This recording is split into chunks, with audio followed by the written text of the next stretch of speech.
We're at the Buddh International Circuit, in the car. what was once the home of F1 and MotoGP in India, with renewed interest in bringing back the Indian GP, and with Formula One stepping into a new era. It feels like the perfect place to discuss where the sport's headed.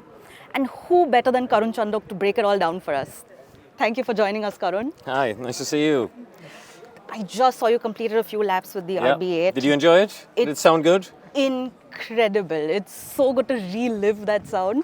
It's Vettel's 2012 championship winning car. Yep. I know over the years you've had the chance to drive some incredibly legendary vehicles. How does this stack up, especially at the BIC being back? I think it's super special to be here and driving it. You know, I think not only, of course, is it the championship winning car, but the car that won the Indian Grand Prix. And we all saw it driving around. We saw Vettel celebrating. So to come back here and drive this car feels really cool. I think. Honestly, I never expected to be back here driving a Formula One car. You know, we've all come back and done. I've even come back with Autocar, doing days here and things and road cars, but never thought I'd come back and drive an F1 car around here by myself on a quiet day. It's I'm able to soak it in a lot more. So yeah, super special. And like you mentioned, this was the 2012 Indian GP winner. There has been a lot of conversation about potentially bringing back the race. What do you think really needs to fall into place to make that a reality? I think the first step is the will, and I think it was very encouraging to hear Mr. Adani speak about how he is an F1 fan and he's got the passion for the sport and would like to bring the sport back as part of their acquisition of the circuit. That's the first step, right? It's somebody who wants to carry out the vision to do it. After that, I think there's probably 3 or 4 big blocks. One is how are you going to fund it? Is it a privately funded event? Is it government funded? You've also, even if it's privately funded, you still have the legislation things around the import customs regulations, visas and taxation and all of that stuff. Those are those things need to be put in place. Third step is probably getting a slot on the calendar. You know, F1 is in high demand at the moment. Obviously I travel the circuits, I see the crowds everywhere. There's 24 very busy races and others queuing up. Portugal is one, Turkey is one, they're all queuing up to come in. So finding a slot's the next challenge. And then the fourth one is, I guess, about the infrastructure. You know, we had the last race here, I guess 13 years ago. So the sport has moved on from then. So there'll be a certain amount of upgrade that needs to happen. But everything is doable if someone has the will and the desire. And as I say, I go back to that's the first step. Yeah, and also what's key to making it sustain in the long term, not just keeping it a one-off. 100%, right? You know, you look at, we had MotoGP once, it came and went. We had Formula E once, it came and went. Formula One came for a 3-year period, but again, it was a relatively short period. So you're absolutely right. You know, I think the key for this project being successful is to have a 5, 8, 10-year plan in place. Yeah, and you're also here for the Red Bull Moto Jam. It's an event that really brings different disciplines of motorsport to the people in the heart of cities. How important are events like these just for fan engagement? I think it's super important. You know, we're a cricket sport. We're a sport where everywhere you turn, you see cricket happening, you see people playing, you see kids playing, and they can do it themselves. So it's very difficult to get a touch point with the sport. You know, you were standing on the pit wall when I drove past, and you feel the noise, like you feel the energy from the cars, you feel that. And I think so, having the car here, showing it off to people here, Arvid's going to be driving the car there to show it off, having different things happening in the Moto Jam, it gives people that touch and feel, which is super important.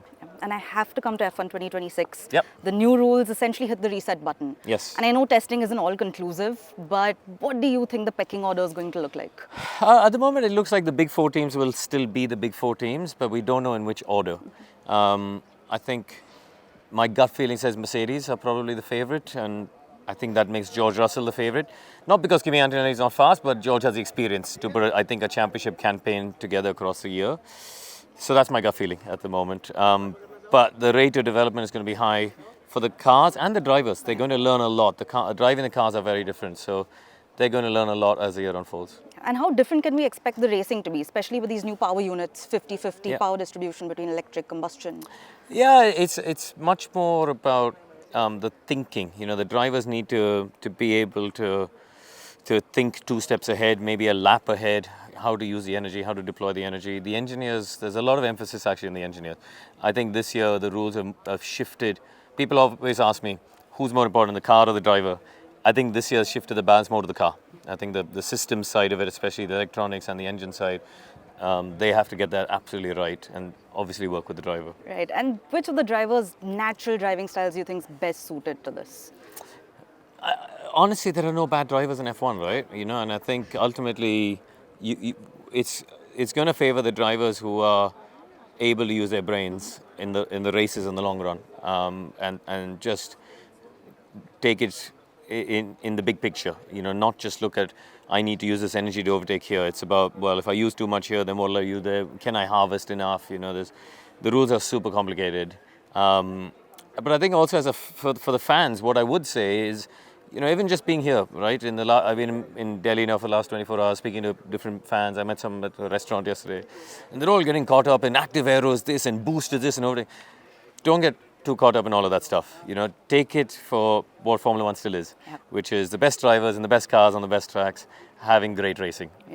Just simplify it as a fan. Yeah. And testing also threw up some fascinating concepts. We have Ferrari's rotating rear wing, Audi's new look side pods. Which of these really caught your eye the most? The Ferrari wing flipping over. Macarena, they were calling it. Yeah. That was definitely the big talking point. But I think in terms of performance gain, it's probably not as much as it looks. It looks very dramatic.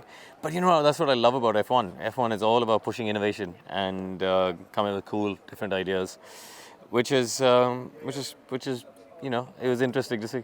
And last question, Australian GP podium prediction. Australian GP I hate doing these things. I always get it wrong. But let's say George Russell first, Oscar Piastri second, and Kimi Antonelli third. That's it. Thank you so much for joining us today, Karun. Thank you very much.